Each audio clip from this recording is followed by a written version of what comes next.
Uzaifa says, while Web 2.0 entity assets are only made for the locations with a GBP, should traditional citations like business directory listings be created for the entire brand as a whole without city modifier and only for the city with a GBP or only for the city with a GBP? No, I mean, look, um,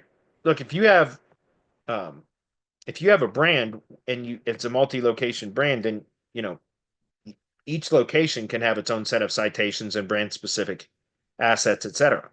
Or excuse me, location specific assets, etc.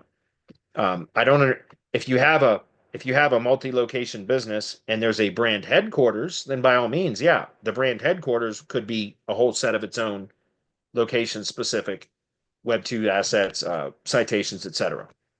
But in any case, you have brand, which by the way, how do you influence the brand knowledge graph? Organization schema, guys. Okay. That's how we can help Google develop and how we can influence how Google develops the branded knowledge graph. Remember, there's overall brand knowledge graph, and then there's branded location knowledge graphs, right?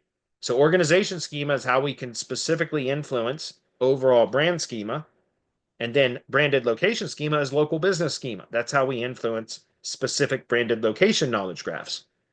Do you understand? And so for organization schema, you would use non-location specific assets or location neutral assets.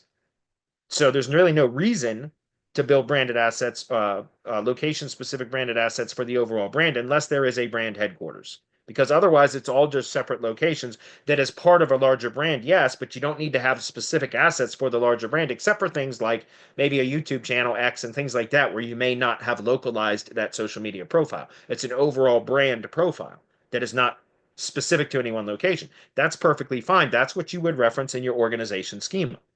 Non-location specific branded assets. But any location specific branded assets should be referenced in local business schema and the ID page that gets referenced in the local business schema. Do you understand? So again, it's not necessary to try to build citations to everything. If you have a brand, then it's just going to be for each individual location unless you had a brand headquarters. That's clear. Moving on.